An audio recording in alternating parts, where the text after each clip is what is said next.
Welcome, everybody.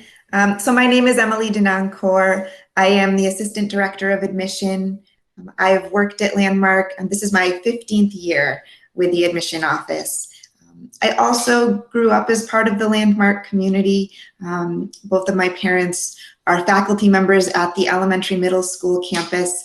My mother is a reading tutor, and my father, Rob Kahn, is in his final year as head of the elementary middle school. He'll be joining us later at 9:30 as one of the faculty administrators, along with Claire Sullivan, the incoming head, and several other faculty administrators who are excited to chat with everybody today.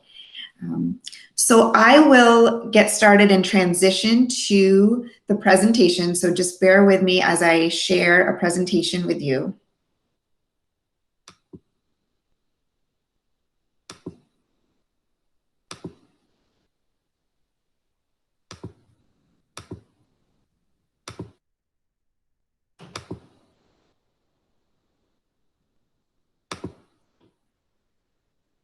The other thing I'll mention briefly is you can always turn off your camera in that white bar. So if you want to drink your coffee and not worry about anyone seeing you, feel free to turn it off until the Q&A portion. Great. So to get started with our overview of Landmark's program today, I think it's helpful to begin with some history. Landmark was founded in 1971 by a man named Dr. Charles Drake. Dr. Drake was a diagnostician as well as an educator, and he was also dyslexic. He grew up struggling with his own reading and writing skills, and by the time he reached early adulthood, he had developed several strategies and techniques to help him get by. One of these strategies involved really breaking down the task of reading into its smallest possible parts in the hopes that by analyzing these parts, these underlying skills, perhaps he could identify and isolate the skills that were most difficult for him and then work methodically on each of those specific skills step by step. So this approach accomplished two really important things for our discussion today. One, it gave him firsthand knowledge of what those underlying skills truly are that allow our brains to sound out words, retrieve spelling rules, and read sentences fluently and automatically. And two, it allowed him to create small, manageable goals for himself. And as he accomplished each goal, he noticed that each experience of success, no matter how small, gave him a boost. It increased his motivation, his confidence, and he recognized just how important that motivation piece was for him because this skill development was truly difficult for him. Despite his significant intellect and his many strengths, the process of learning to read and write never came as naturally to him as it can for some learners. So Dr. Drake's experience supporting his own literacy development went on to inform the foundational teaching principles that we still use to this day. Landmark School educates bright students with language-based learning disabilities by explicitly identifying and breaking down the underlying skills needed to read and write, and by micro-uniting instruction, which means breaking down skills, information, and assignments into small, manageable chunks, creating attainable goals which provide many opportunities for our students to experience success along the way. And this naturally increases motivation and helps our students to reinvest in and re-engage with their own learning. So back in 1971, we opened our doors to about 40 students, and today we enroll over 475 students on 2 separate campuses. Our presentation today focuses on our elementary middle school. That's a day school serving students in grades 2 through 8 with a current enrollment of 165 students. This includes an elementary program of 51 students in grades 2 through 5 and a middle school program of 114 students in grades 6, 7, and 8. We also have a separate high school campus located 3 miles away from our elementary middle school, which has an enrollment hovering around 315 students over the past few years, and also includes a boarding option with a wonderful residential curriculum. So who are our students? Landmark students are bright, they are intellectually curious, creative, interesting thinkers, good problem solvers with unique ideas, and the ability to make thoughtful connections between their ideas, between things they've learned about and their own life experiences. Landmark students are also well-adjusted, which means that they generally get along well with peers and adults. They are generally able to manage their day-to-day experiences and the typical stressors that go along with being a kid these days. Having said that, certainly some Landmark students are dealing with some school-related anxiety or lowered self-esteem related to their previous school experiences. But once they're in this learning environment with teachers who care about them and understand how they learn and are meeting them where they are, they have that emotional readiness and resilience and motivation to face their challenges and really work on the skills that are hardest for them. And finally, Landmark students are diagnosed with a language-based learning disability. And I just want to take a moment and talk about some of the terms, some of the diagnoses that fall under that umbrella category of a language-based learning disability. It's a term that refers specifically to a learning disability that is primarily affecting reading or writing skills. And so if your child has had a private neuropsychological evaluation, you may have seen terms like specific learning disorder with impairment in reading or writing. And if your child has had testing through their school district, the IEP categories that are typically primary for our students would be in the area of specific learning disability in reading or writing.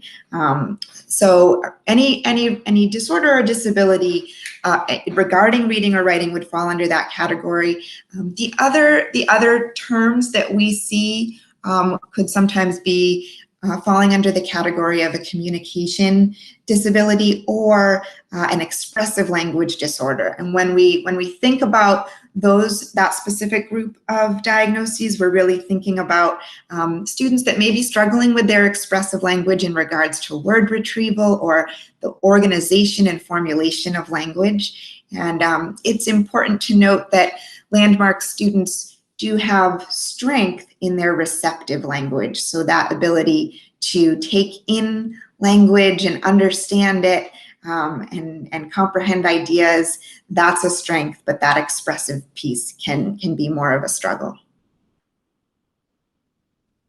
So we'll talk next a bit about the cognitive profile of our students. As I said, our students are bright in so many ways, and so we'll break that down a bit in terms of the areas that we see, and the terms on this page should look familiar if you've seen that your child has had the WISC, the Wechsler Intelligence Scale for Children, which is the cognitive assessment that is part of our application requirements and is typically done as part of a private neuropsychological evaluation and often done as part of school district testing as well. So the areas of strength on top, the verbal comprehension, that understanding of ideas and concepts and ability to make connections between ideas, to categorize information and form associations. Then perceptual reasoning is a term that refers to the next two terms below it, fluid reasoning and visual spatial organization. These are our thinking skills in the nonverbal realm. So when language is taken away, when students are not being asked to read information or to write about what they know, fluid reasoning and visual spatial organization are terms that reflect the thinking strengths that they have regarding information that is not language. So for fluid reasoning, this could be logical thinking, being able to see the big picture, to generalize information from one specific context to a larger context, or being able to problem solve, good math reasoning skills, being able to just really, think about how things work. So students that like to take apart things and put them back together, that ability to work in that visual spatial realm of seeing something and envisioning it in their minds and being able to make it, that involves the spatial relationship understanding, but also the reasoning of how does this work and how do I put it together. So those kinds of spatial thinking abilities, strong visualization abilities, and strong reasoning abilities fall into that category of perceptual reasoning. So then our students do have areas that are more of a struggle or a weakness in the cognitive realm. And those areas fall under the categories of working memory and or processing speed. Working memory refers to the ability to hold information in the forefront of our mind and work with that information in the moment. And so if you think about being in a classroom setting and a teacher, giving out a number of oral directions in a row, saying, take out this textbook and flip to this chapter, and also take out your assignment book and find this worksheet and put your name at the top of the page and get ready for this lesson. The number of oral directions that students are being asked to process in a classroom setting can really be a challenge for students dealing with some working memory struggles. And in the realm of processing speed, that quick automatic decision making, or being able to quickly and automatically form a connection between a visual symbol and what it represents. So if you've seen the term rapid naming on any testing that you have, that often has a strong relationship with processing speed, that automatic connection that the brain is able to make between a symbol on a page and the sound or the name of that symbol or letter. So the slide that I just skipped over was a wonderful video that features interviews with our students, and it gives you the opportunity to hear directly from the students themselves. So we will get that opportunity a little while later when students join us for the panel, but that video is also sent out in the email that you got for this visit. So if you haven't watched it yet, I really encourage you to go back and take a look at that. It's really powerful, and it really highlights the self-awareness of our students, their ability to reflect on the transformation that they've seen in themselves here. So the next part of the presentation moves on to our curriculum and the model and structure of how we deliver that curriculum. So Landmark School's curriculum is skills-based, and that parallels the Massachusetts curriculum frameworks. Those 2 points go together because it's important to note that as an institution, philosophically, we are prioritizing reading and writing skills. We are going back and really meeting students where they are with their reading and writing skills and really focusing on that skill improvement across all subject areas. But in terms of content, our curriculum does parallel the Massachusetts curriculum frameworks, which means that we are looking at those frameworks and considering the requirements for each grade level, for each group of grades. And when we're doing our curriculum planning and our lesson plan writing, our faculty are looking at those content areas to develop the lesson plans that they create in the scope and sequence of their curriculum. One really important way that we deliver our curriculum is that our classes are grouped by ability level.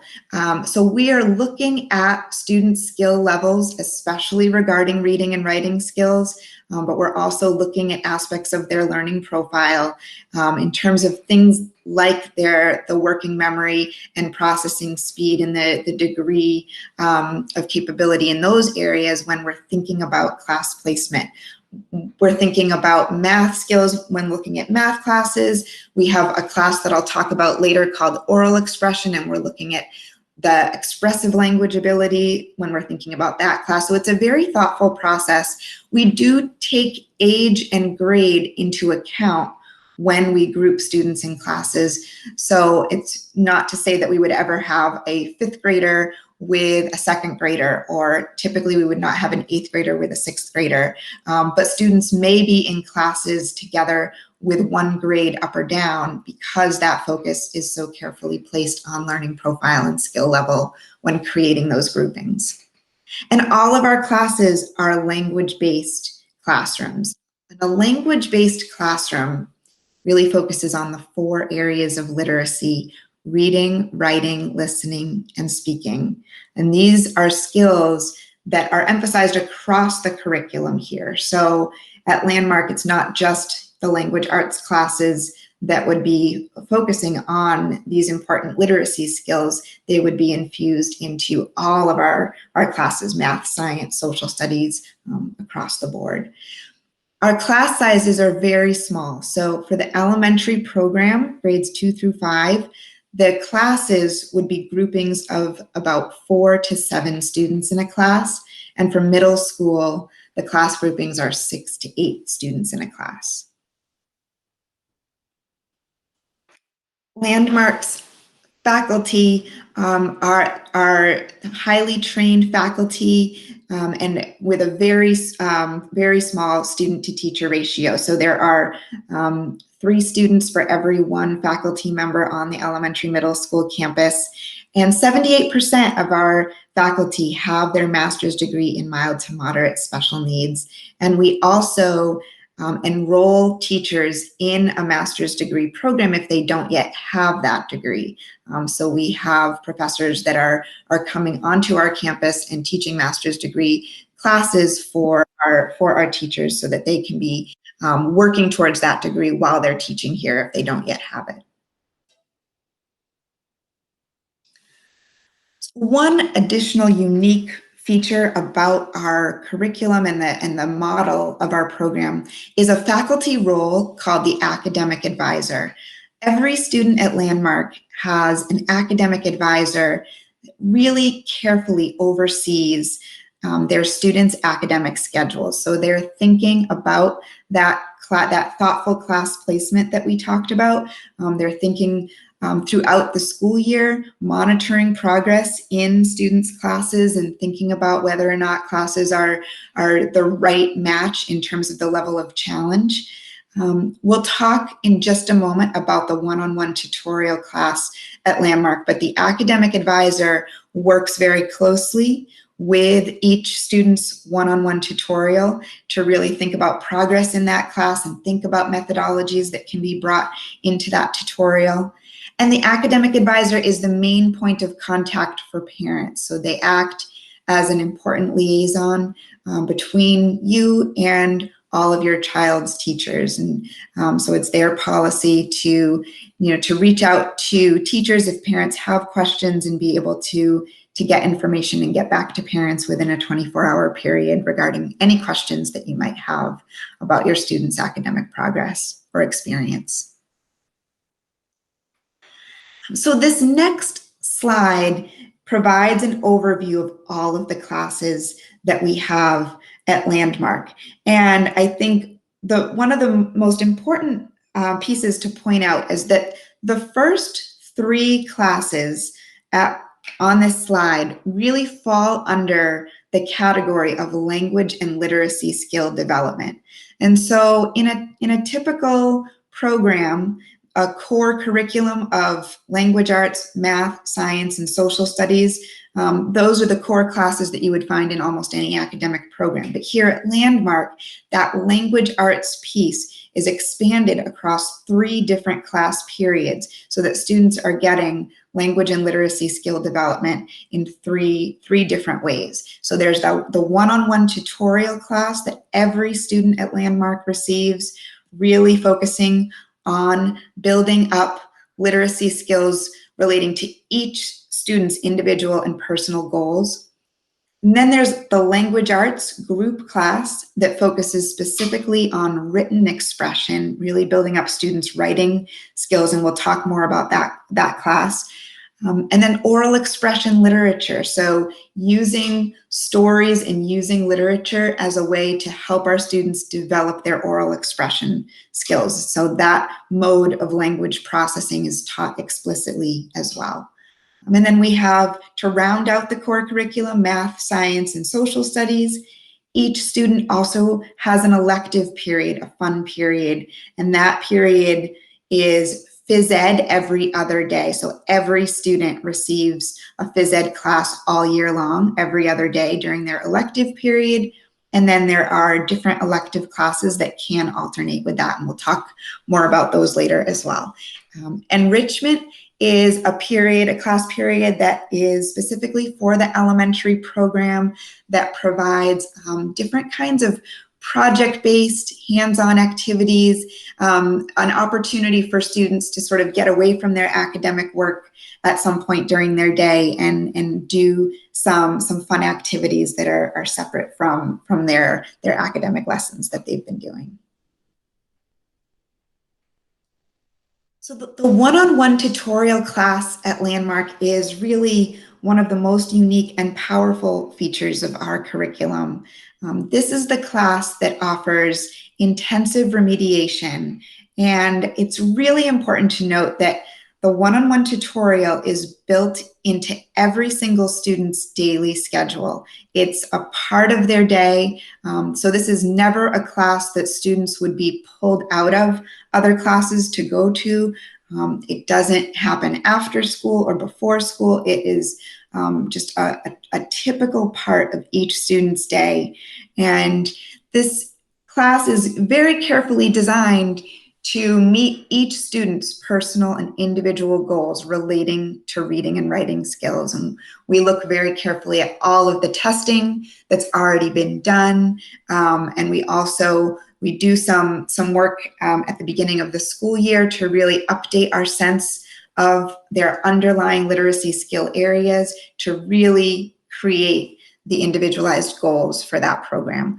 The goals can fall along a continuum of literacy skills, from things like phonemic awareness, that core ability to hear the individual sounds of language and be able to manipulate those sounds, to discriminate between those sounds, decoding strategies, learning how to sound out an unfamiliar word, all the different strategies that you can apply to that situation when you encounter it, linguistic patterns, so phonics teaching, fluency, being able to really build up the rate and the accuracy of students' contextual reading, and then higher order comprehension strategies, so the vocabulary development and understanding of literature concepts. And then aspects of spelling, of course, and written composition, the organization, and the automaticity of the writing process as well. It's an individualized curriculum, and so that is also important to note that Landmark really draws from so many different types of curriculum that are out there. We have people on our staff who are doing research about the most current methodologies out there and thinking about what can be drawn into the toolkit for our faculty members. And so the list of different kinds of programming that we pull from really could fill up the front and back of a page, but these are just a few listed here. The Lindemood Bell Lips program that really focuses in on phonemic awareness and solidifying that skill. Let's Read and Merrill Linguistic Readers, building up that sight word recognition and recognition of linguistic patterns. Read Naturally and Great Leaps, which get into the reading fluency, as well as many materials authored by Landmark faculty over the years. So faculty who over the 50 years of our existence have really been able to document what has worked well for students that they've worked with, and are sharing that information among themselves. So the next class that I want to talk about is that language arts class. So this is one of the small group classes that every student receives as part of their daily schedule, and it focuses specifically on the writing process. It's a highly structured approach to written expression. So students are really learning how to organize their writing and how to make their writing as powerful as they want it to be. There's a huge emphasis on sentence development. And so if you were to observe one of our language arts classes, for the first half of the school year, if you walked into one of these classes, you would see that the class is writing sentences collaboratively for a good portion of the time. And it's so that emphasis is so important because so often we hear that the skill of writing a sentence has been touched upon, perhaps at the beginning of a student's school year. So before they came to Landmark, they may have had some exposure to the general structure of a sentence, but it was never solidified and it was not automatic. And it's truly the foundation of strong writing ability. So we're helping students to truly understand how a sentence functions, to diagram a sentence, to pull it apart and understand the function of each word, and then to be able to define what makes up a kernel sentence and then elaborate on that to really add in the parts of speech that would provide appropriate description for what they want to say, and be able to understand different types of clauses and the functioning of those clauses to really make their sentences powerful. And then that ability, once solidified, is then built up into strong paragraph writing. So being able to generate a topic sentence and then add in your supporting details with these powerful sentences.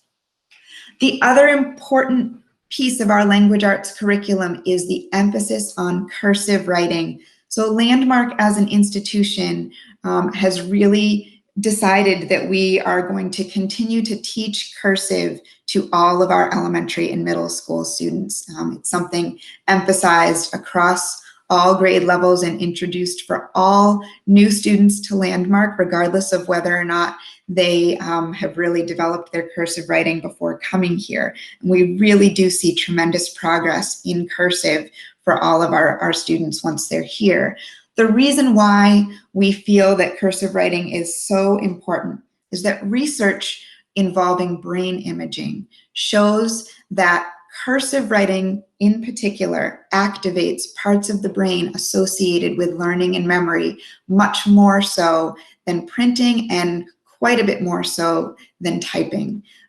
Both printing and cursive are better able to activate those parts of the brain than typing, but cursive is the most effective. And so when we think about strengthening those language processing pathways in the brain, those pathways that are retrieving the images of correct letter formation and correct spelling patterns, and retrieving words and retrieving vocabulary, those language processing pathways are strengthened by teaching cursive writing. And so it's a skill that we understand in terms of real world application. Many institutions have been moving on from it, but this is a skill that is extremely important in terms of what it does for the brain and what it does for the language processing pathways in the brain.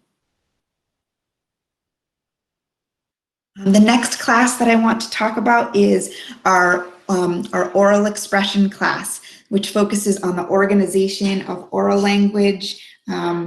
These are, and this is another important pathway that we feel is so important to develop for our students. And so we work on skills like narrative sequencing, comparing and contrasting information, being able to explain a process or share an opinion. And so if you think about sometimes when you are trying to kind of crystallize your understanding of something and you need to sort of talk it out, that oral expressive pathway in the brain is just very important for our students to be developing.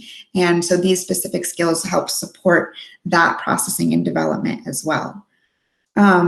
I just want to take a moment, Katie, and check in on the time. And because I'm in presentation mode, I can't necessarily see who has joined the meeting. But I wonder if we might want to pause and transition to the student panel and the faculty conversation.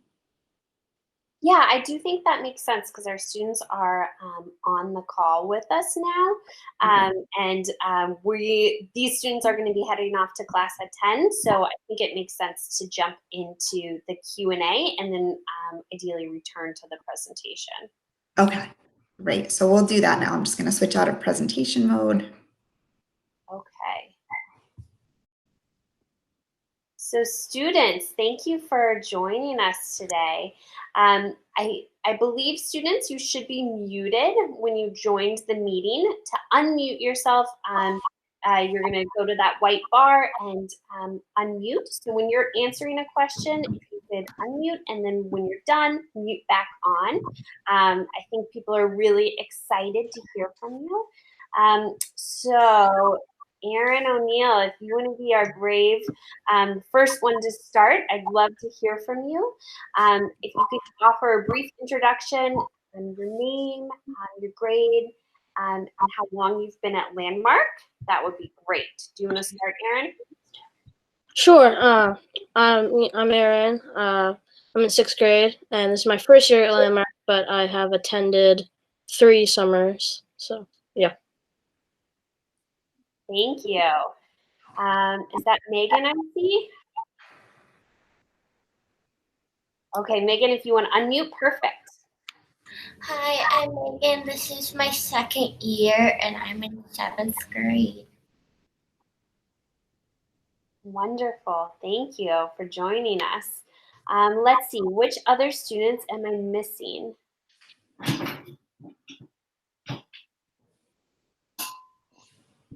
You want me to run through them, Katie? Yes, I'm having a little difficulty seeing whose else is on the call. I think I saw their names, but I think Caden is here, and Andrew and Annie. Oh, perfect. We have 5. Okay. So, Caden, would you like to go next, introducing yourself? Hi, I'm Caden. This is my first year here, and I live in Wilmington, and I'm in 5th grade. Thank you, Caden.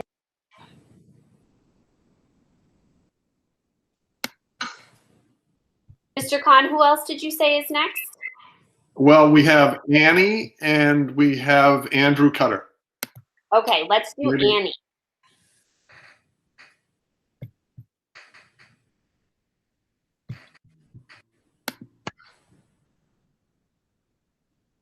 I think Annie is muted. Her mic is muted.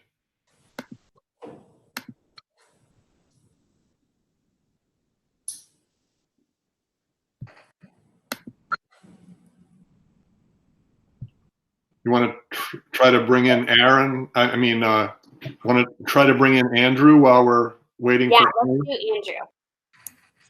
Hi, my name's Andrew. I'm in 8th grade, and it's my 3rd year here. Thank you, Andrew. You guys are so brave for trying to do a virtual presentation. I know all this technology is kind of new. Thank you for joining us. So now we're going to open it up for questions really aimed at the 5 students that we have on the presentation with us. So again, to all of those joining us, you can either type a question in the chat bar, or if you want to write the word question or hand, I'll know that you like to ask a question, and you can unmute your microphone to ask that of the students. So feel free, the students are ready to share their experiences.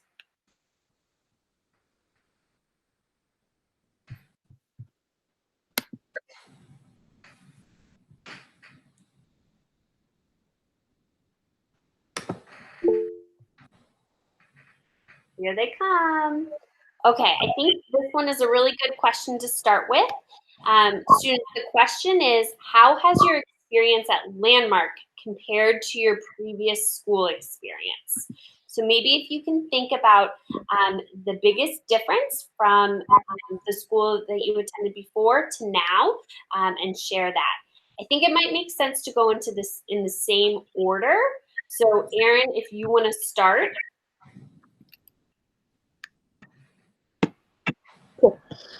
I would say, excuse me, I would say the main difference between the school I went to last year and Landmark now is that just the teachers just they care and they're gonna give you work that's manageable, and if you're struggling, they're gonna help you.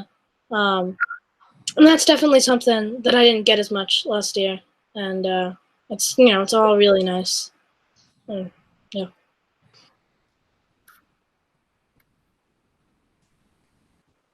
Thank you, Erin. Okay.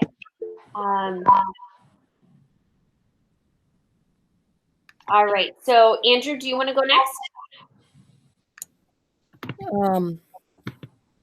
I feel that it's easier with having a smaller class size, and I didn't have that at my old school. I had a lot more, and the homework and all the work load is a lot more manageable, like an every day, and I'm able to get it done by myself, not like parent help or anything. It's a lot easier. It takes a lot of stress off during the day, which is really nice. Great. Megan, can you weigh in on this? I think that a lot of the teachers get to know you a lot more. They know your struggles and what you can do at night by yourself and what you can't. And you can always email them and or find them in the halls. It's a small enough school that you can find them somehow or something during the day right before your class to tell them that you were struggling with your work last night. Great. Did Annie get back on the call? So, Katie, this is Rob. I see Annie's name under the people on the call, but I think it looks like her mic is muted. So, Oh. Annie, to unmute, you're going to scroll your mouse to the bottom of the screen, and the left button that has a little microphone, you're going to click on that. Okay. Did I hear Annie? There she is. Hi, Annie. Computer logged me out of the meeting, so yeah, that's why. No problem. Can you share your grade and where you're from? My name's I'm from Carlisle, and this is my second year here, and I'm in 4th grade. Great. Did you hear the last question? Someone in the audience wanted to know what you think the biggest difference is between the school you were at before Landmark versus now at Landmark.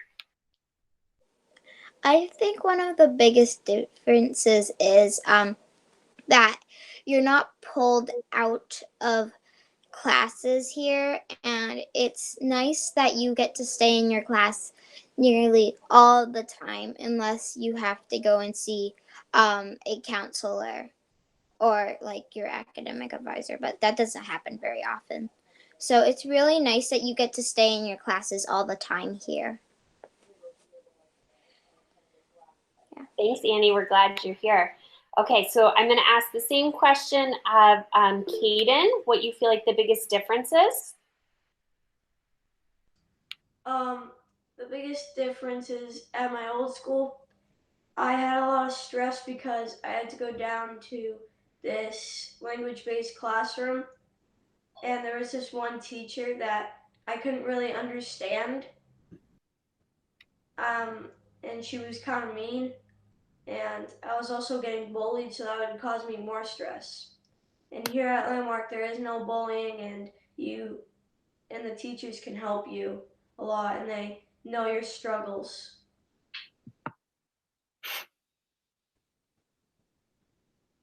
Thank you, Kaden.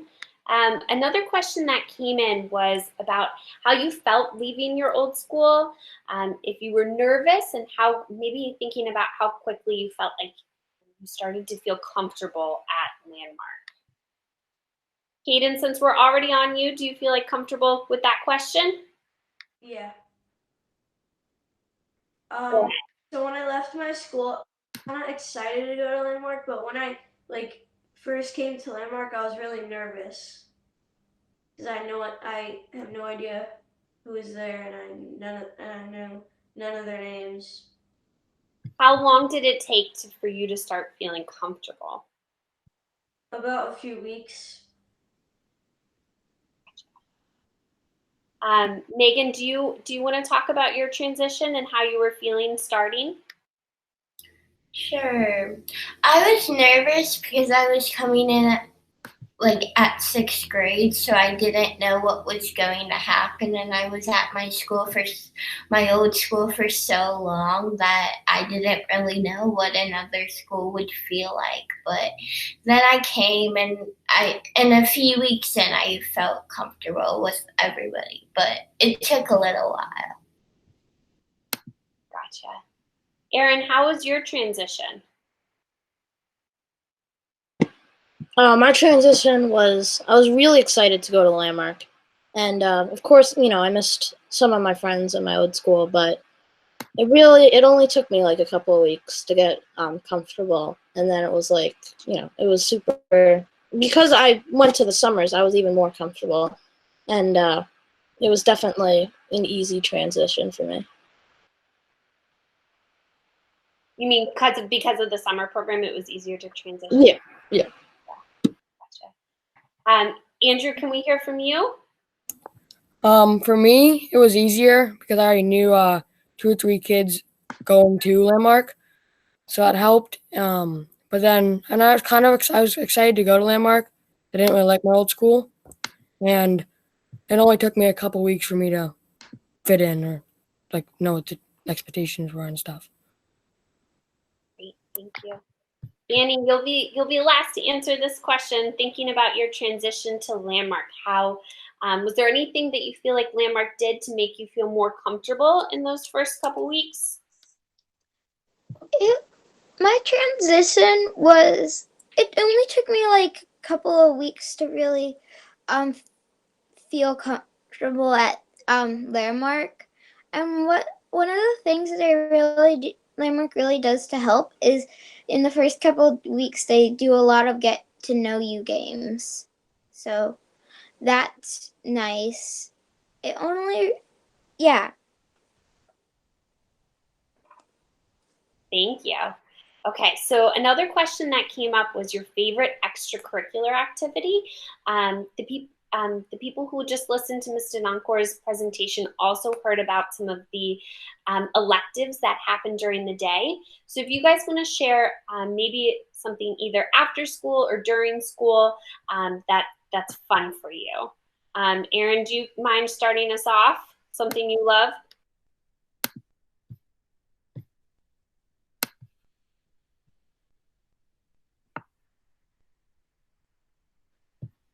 Erin?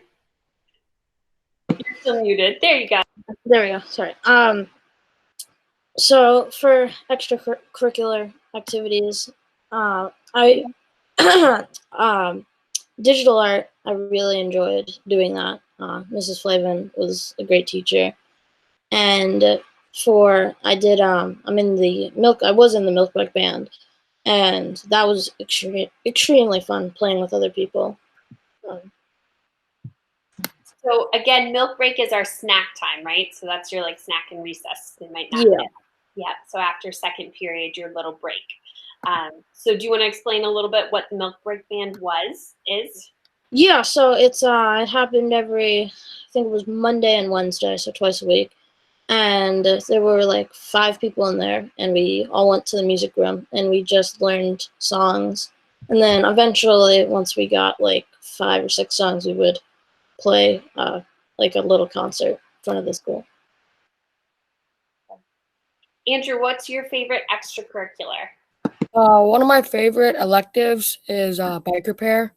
Mr. McKernan's great and teaches you a lot of stuff. Like I like to ride bikes, and I do mountain bike club with him after school. So I like knowing how to fix bikes and stuff, and that was a lot of fun. Awesome. Megan, what's your favorite extracurricular? I like Kids Around the Globe. Miss Trivack's so nice, and I did it with a lot of my friends, and it was really fun. Can you explain a little bit more about what Kids Around the Globe is? It's like you learn about people around the globe. Like she gives you pen pals, so we write to people in all different places in the world, and they write us back. And it's really cool to hear about how different it is across the world. Great. Kaden, what's your favorite extracurricular at Landmark? My favorite elective is music because I like music a lot and I like to play the guitar. Thank you. And Annie, you're going to be last on this question. What's your favorite extracurricular? My favorite extracurricular is art. I really like Mrs. Hedman as my art teacher, and art is one of my favorite subjects in general. Yeah. Great.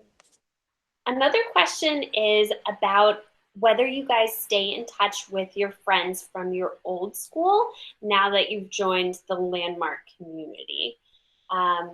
So Annie, since we're already with you, do you want to say how you feel about that? Yeah. Well, definitely don't get to see them as much, but we do plan hangouts, so I get to see them sometimes, and sometimes I get to talk to them on the phone. And that's nice. So I do keep in touch with them. I just don't get to see them as much as I used to. Gotcha. Kaden, what about you? Are you still friendly with the students from your old school? Yeah, I stay in touch with them sometimes. I FaceTime them. Sometimes we hang out and we walk down to a school near my house. Great. Let's see. Megan, do you have anything else you want to add? Yeah, I do stay in touch, but it's harder for me because I moved from California to come here, so it's harder because I don't really get to hang out with them. I call them every once in a while, but it's hard. Gotcha. Let's see if there's other questions that I've missed. Scanning. Anyone else? You can type something in the chat bar, or if you want to write hand or question, we can let you take the mic and ask the questions live to the students.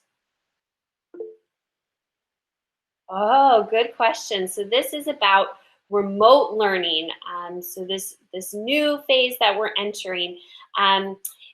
Erin, I didn't let you answer the last question, so why don't we start with you if you want to give a little bit of an overview of how Landmark is doing remote learning right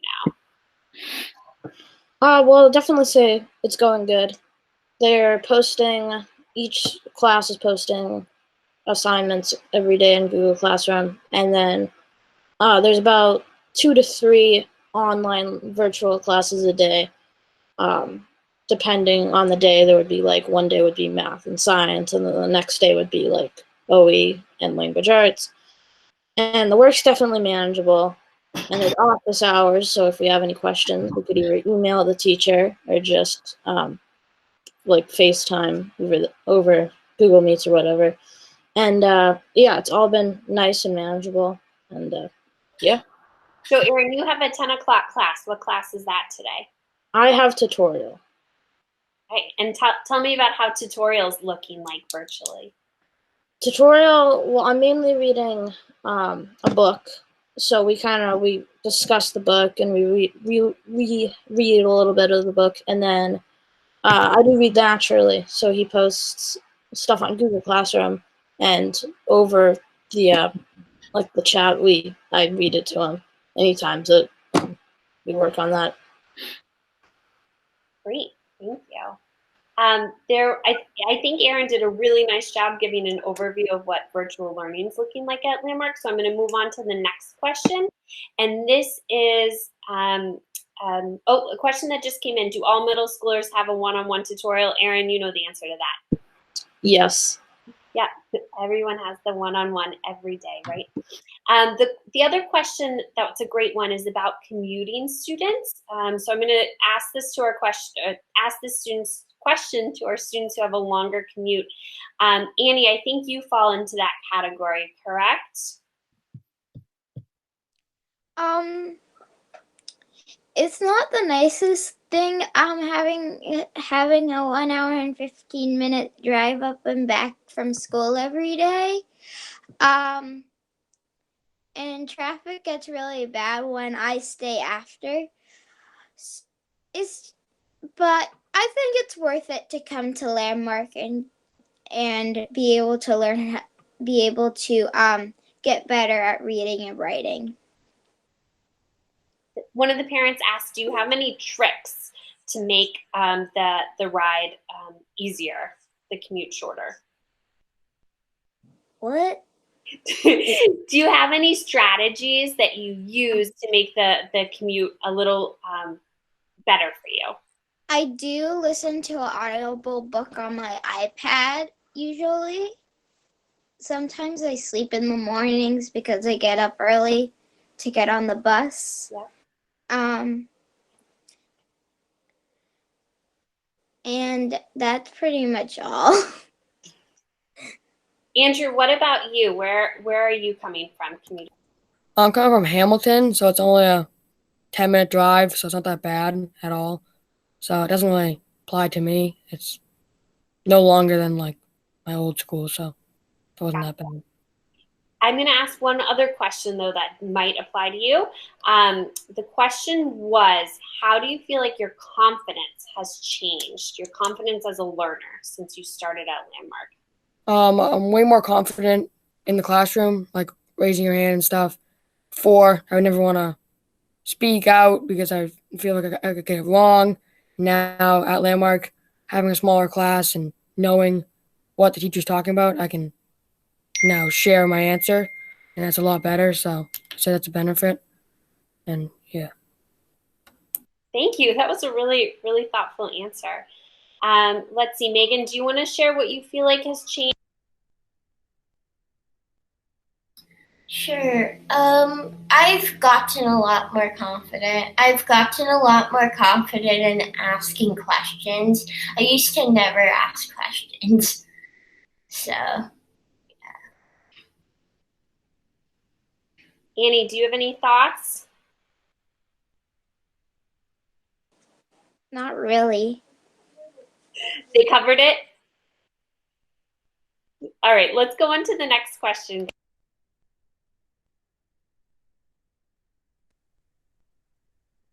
So the question is about math, and one of the people on the panel people participating want to know if any of you feel like math is challenging for you, and then maybe think about what Landmark does to make math a little bit easier. So let's see. Kaden, do you want to talk about math at Landmark? Sure. In my math class, there's 7 people. And for me, math is kind of easy. I'm good at math. But if I don't understand something, which sometimes I do, my teacher, in my class, you just raise your hand and she'll come over and help you. Great. Andrew, anything to add about math at Landmark? Yeah, I would say math was easier for me too, as well. But now with like the way Mr. Wooden does it, he thinks kind of out of the box, kind of like different ways to look at math that people don't really even like think about. And he changes systems that are already a system. And I think that's cool. And it makes everything he teaches you kind of makes it simpler and more for like makes sense. And he shows you how it makes sense. It's really nice, not just do it to kind of why you're doing it and stuff. I like that a lot. Thanks, guys. I know the students do have class in 8 minutes. Anyone on the call, if you have any more burning questions for the students, feel free to post them. If not, we'll let these guys get to class. Let's see. I don't see any other questions coming in. Students, I was so impressed. It's really hard to turn your mute on and off and answer these questions and be put on the spot in front of parents, but you guys did such a good job. You should be really, really proud of yourselves. Thank you for taking the time to join us today, students. Really great. So students, feel free to log off now so you can get ready for your 10 o'clock class if you have it. Thank you, students.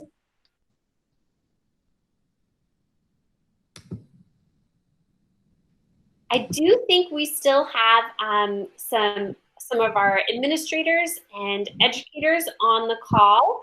If anyone has specific questions to our teaching staff or to our administrators, feel free to put that in the chat. And then we can turn it back over to Emily. Katie, maybe we should just see if the administrators that are on could introduce themselves, just so people know who's represented here. Great idea. Yeah. I just saw Kirk, so maybe Kirk, would you want to jump in and introduce yourself?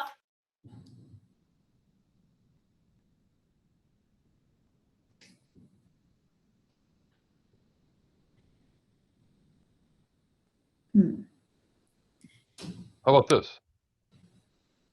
You're on. Well done. Great, thanks. Hello, everybody. Good morning. Welcome to Landmark. Thanks for coming today. I appreciate it. My name is Kirk Swanson. I'm the Dean of Students at the Landmark Elementary Middle School. I'm like the assistant principal. I work with all the students, faculty, parents, staff, after school activities, monitor the lunch and milk break, recess. But it's a great school, and I enjoy working with the kids and the faculty, and I'm glad you're here today, and I hope this is helpful. The students did a great job. It wasn't rehearsed. It's from the heart. But, you know, I work summer and school year, so I appreciate you coming today. Thank you. I see Deb. Deb, do you want to say a quick hello? Hi, my name's Debbie Blanchard. I'm the academic dean at our campus. So by that, my primary responsibilities are related to academics, scheduling, teacher assignments, getting kids into the right classes, all of the details related to academics. So thank you all for coming. Thank you. Rob Kahn. Yeah, hi. Sorry if I missed anything. I was having major computer issues. I was trying to monitor the chat, and I kept getting thrown out of the meet entirely. So I apologize, everybody, but I'm back now. My name's Rob. I'm the head of the campus. I've been trying to reply to some of the questions in chat for some of you, and I'm happy to stay after the meeting and answer any of those. Hopefully my mic's working now. That was another problem. It wouldn't let me unmute, but. Rob, a question just came in about parent-teacher conferences. Did you talk about Parents' Days? Oh, yeah. So we normally have on-campus teacher conferences twice a year formally, although informally it happens way more often than that. I don't know if, while I was offline, anybody mentioned the advisor role, but every student has an advisor, and that person is in touch with you. That's your key point of contact for the programming for your student. They pretty much suit your convenience for how frequently you'd like them to be in touch with you. But for formal conferences, it's usually twice a year. Great. Did that come across okay? Yeah, perfect. Okay. I'm not seeing any other questions right now. Emily, do you want to turn it back to you? Tara hasn't introduced herself. Oh, I'm so sorry, Tara. Can you say a quick hello? Sure. Yeah. Hi. Good morning, everyone. I'm Tara Jolie Loudermilk, the assistant dean of students. So similar to Kirk Swanson's role, I work with students and parents, obviously the faculty and staff, and really our primary job is to ensure the the safety and comfort of our students when they're on campus or off campus. I also help run the athletic program for our middle school students. So for students in grades 6, 7, and 8, they have the opportunity, if they want, to participate in after-school athletics. Hello, everyone. Sarah, while you're, oh, Deb, are you gonna say something? I was gonna say Ms. Siebens is also on the call as reading supervisor. Great. And we probably have a lot of faculty hanging out in the back of the virtual room also. I sent the link to faculty because a lot of them like to watch their kids. And I was going to say before I got summarily tossed out of the Google meeting that the kids did a great job. I was so impressed. I would say all of you have graduated from oral expression class just on the basis of your performance this morning.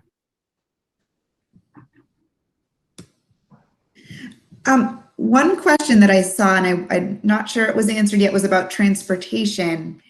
It says, does Landmark arrange buses, or is it done privately through parents?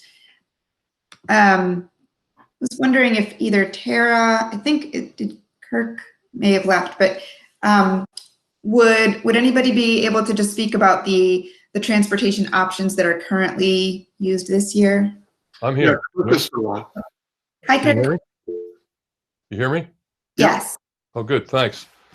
So transportation is done primarily by parents with carpools. I know the admissions office helps the parents, set up carpools or who's interested from their areas. Students that are funded by their school systems, usually the school system set up a bus. So you might have students from 3 or 4 towns that may be coming to Landmark, ride a school bus to and from. That's another way to get to school. Landmark does provide the option that kids from north of Beverly, Massachusetts, Ipswich, Newburyport, take a train into Beverly Depot, along with people from the Boston area. And then we do pick up in the morning and bring the kids to school. Unfortunately, we can't do that in the afternoon, but we do that in the morning. So it's private parents driving, carpools, school systems with school buses with students that are funded, and then train into Beverly Depot in the morning. Thank you. There was another great question about measuring progress, specifically for students who are significantly behind in reading. What does progress generally look like? That's a great Megan question, if she's still with us. I am. Hi, I'm Megan Siebens. I'm the reading supervisor. I'm also the testing coordinator, so I kind of oversee both the reading and testing aspects of Landmark, mostly through the tutorial. So as our reading instruction is very individualized, so is student progress. We do have a series of tests that we administer at the end of the school year every year so that we can gauge annual progress. And we also look at different benchmarks that we use throughout the year through our own informal testing that we've created, and through some, like Ames Web is one that we use consistently through the year. But I don't think I could really comment on what student progress usually looks like, because it looks so different for every kid. And I would say usually what we talk about is, how has your student progressed? And that's a lot easier to answer.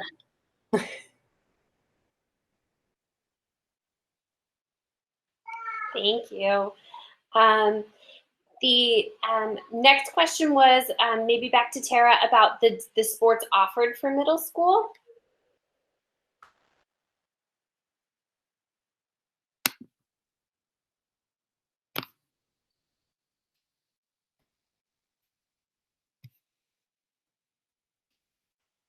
Oh, Tara has left left the meeting.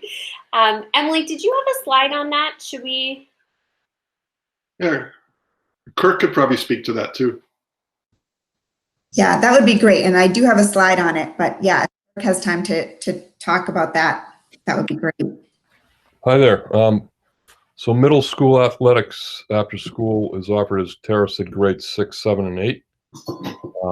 There's no tryouts. The kids sign up and they're on the teams. They do practice and play games Monday through Thursday, nothing on Fridays. So it is a commitment, 4 days a week after school, 3 to 4:30. And in the fall, we've offered girls and boys soccer, co-ed cross country. In the wintertime, we offer girls and boys middle school basketball, and 8th graders may participate in wrestling at the high school. And in the spring, we have baseball for boys. And depending on numbers, we do have the availability of girls softball at the high school for 8th graders. That's all with the numbers. And boys and girls in 8th grade might participate in lacrosse through the high school. And we also have co-ed track in the spring. So it's grades 6, 7, and 8, Monday through Thursday, 3 to 4:30. If you're doing high school 8th grade sports, they do have Friday commitments, and usually the practices times are longer than 4:30, maybe to 5:30.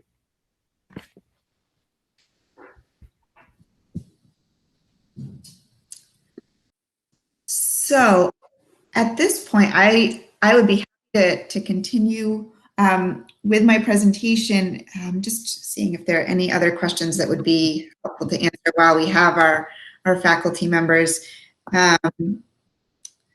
So the other questions that I'm seeing here, there's one about transitioning after 8th grade. Do students find themselves ready to return to their local high schools? I would say about 80% of our 8th graders year to year are transitioning on to Landmark High School, but we do have other 8th graders that are looking at different options, including their local high schools or other private high schools. And then the other question that I'm seeing, is there any information about students being sent to Landmark by their school district? So I don't think we're going to have time to go in depth into that topic today. It is a fairly in-depth topic, but we have about half of our students year to year who are funded by their school district in some capacity. And so we do have a public school liaison who works with families that are funded by a school district, and to be developing the IEPs, and setting up IEP meetings and working with school districts in that regard. So I would be happy to talk more individually about that with families separately. We could set up a phone call or talk by email as well. So I think what I'll do now is I'll resume my presentation, and faculty, if you have time to continue to be a part of the meeting and want to continue talking or corresponding with families in the chat, that would be great. But otherwise, thank you so much for being here. We really appreciate it, and it's great to see you all. Great to see you too. I'll try to respond to chats for a little bit. That's what froze my computer the last time, so. Okay, thank you. Go for it. All right, just switching over to presentation mode, just a moment.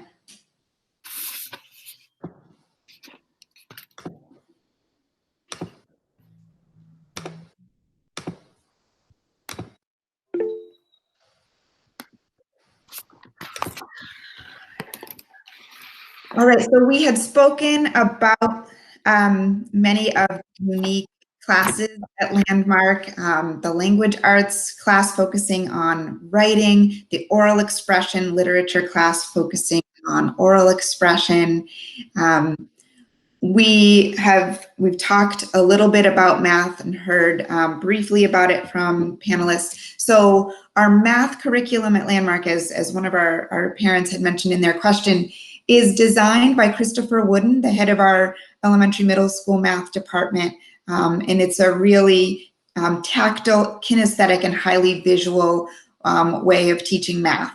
And it really emphasizes teaching the big picture concept first, because that is a strength for our students to really be able to latch on to the meaningful concepts of math, and then to be able to fill in the details later. And the curriculum really covers a progression of skills from number concepts through math facts, decimals, fractions, up through pre-algebra concepts for our middle school students.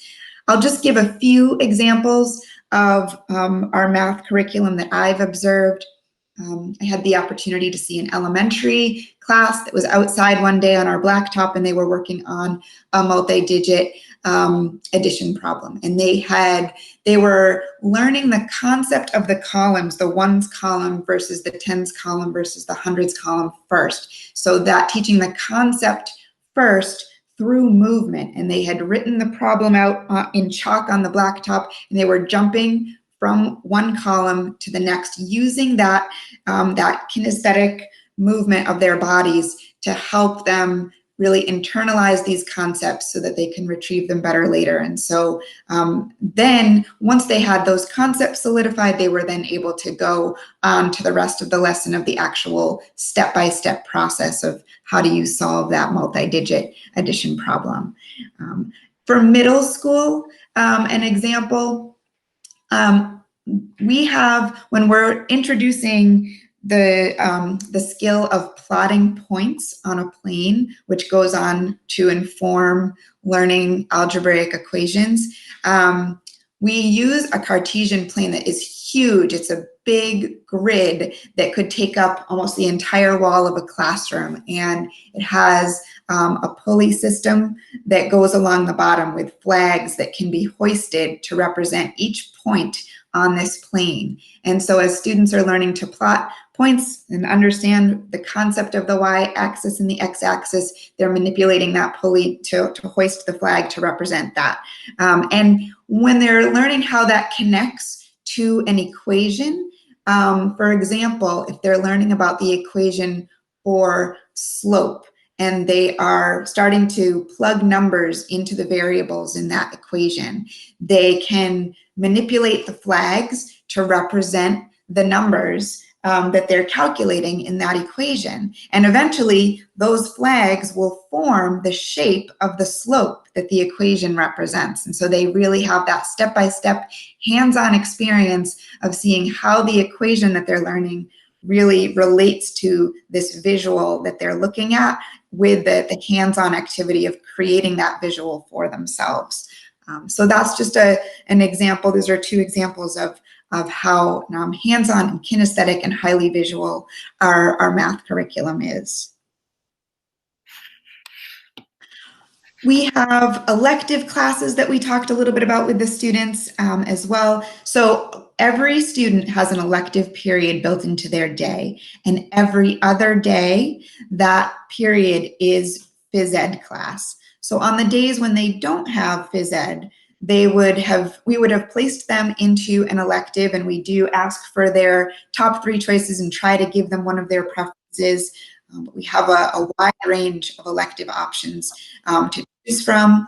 So we have a visual art class that's focusing more on painting, drawing, printmaking, pottery, all that kind of hands-on art. We also have a digital art class that works with iPad apps, doing art through that modality, also using 3D pens. We have a woodworking class where students are learning the skills of woodworking, the basics of cutting, sanding, and staining through projects that are both very artistic as well as functional, things like stools and benches, or they've done bird houses. We have a small engine repair class where students are taking apart engines and putting them back together and making them run. We have a practical arts class, which combines some woodworking skills as well as understanding of engines and propulsion systems. Students are making vehicles, designing and painting them in the woodworking shop, and then putting some type of propulsion system on them, like a CO2 engine or solar powered or wind power. We have the class called Kids Around the Globe that I believe Megan spoke about, and where students are learning about kids living in other countries, their traditions, the holidays they celebrate, the foods they eat, the games they play, and designing some projects around connecting with those students and maybe helping them out in some way. We have a music class where students can learn different instruments. We offer guitar, ukulele, drums, bass, and piano, and it's taught by a wonderful musician who uses current popular music to help our students really invest in learning their instruments and get an opportunity to play together as a small ensemble. And then we have a bike repair class where students are learning to repair bikes, learning all the mechanics of that. And we do have some bike trails in our around our campus where students can also go bike riding. To quickly go through our daily schedule, the school day begins at 7:45 in the morning. Students can arrive on between 7:15 and 7:45. During that half hour of arrival time, we have continental breakfast available with fruit and cereal and different breads and yogurt. And then by 7:45, we ask that all students be on campus, and we do a morning meeting where the school can come together as a community. We take attendance, we make announcements about things that may be upcoming for the week, important upcoming events. We also could do like some brief enrichment activities, like watching, like going to help out at an animal shelter, or going to help out at maybe a local mission, or like after school program. And then we've had a drama club in the past, students learning how to develop their improv acting skills, things like skit development, character development, and getting to work towards performance, putting different skits together to create a performance. The library is open many days after school for students to get their homework done, and Lego building has been an elementary activity, model boat building for the middle school students, and then the woodworking shop is often open. Work should be done without help from parents, and we really understand that prior to Landmark, the homework experience may have been fairly stressful, and parents may have been really involved in that as a necessity. And it should, and it does feel like a very different experience once students are here, where it's so carefully designed and also introduced in class, so that students can really approach it and complete it on their own at home. Technology at Landmark is an important topic. I think especially now, we all are adjusting to this new situation where we are rapidly increasing our use of technology. Having said that, Landmark institutionally, philosophically, we've always viewed technology as an important tool to support instruction and support education. But we're very careful not to use it as an assistive form of technology, meaning we do not use it to bypass the reading and writing skill development that we really want our students to be focusing on during the crucial time that we have with them. So we're not using speech or speech-to-print software that would either read or write for a student. We're not training students on that software. Certainly, we may have students that are using some technology that maybe students are listening to books on tape on their own time, and we certainly would encourage that during the summertime or on students' own time. But we also extension of that phonics work and pattern recognition work that goes into the tutorial, as well as focus on literature and especially poetry over the summer.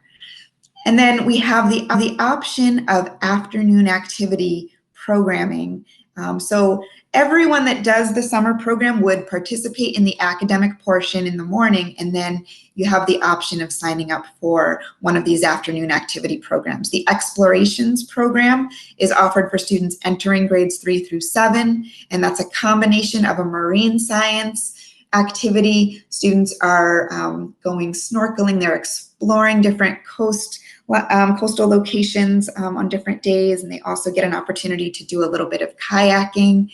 And then the Adventure Ropes program, where students are climbing in the trees and taking advantage of our ropes course, which is right on campus. It has low ropes course and high ropes course elements.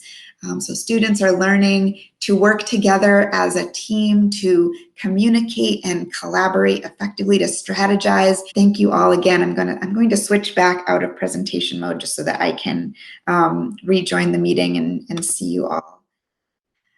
And create a complete file for us to review, and then we will be in touch with you once we've had a chance to carefully review that information and talk about next steps. So thank you all again so much for joining us today. We really have enjoyed spending time with you. I know that this format is not what we would want in terms of being able to welcome you to our actual campus and help you experience Landmark and a typical day. But in lieu of that, I really hope that this has been helpful and given you a sense of just the community that we have. And I hope the information provided was helpful. Thank you again. And thank you, faculty and administrators who are still here. Really appreciate your time. Thanks, visitors. Great job, Emily and Katie. Thank you. Bye, everyone. Have a great day. Bye, everyone.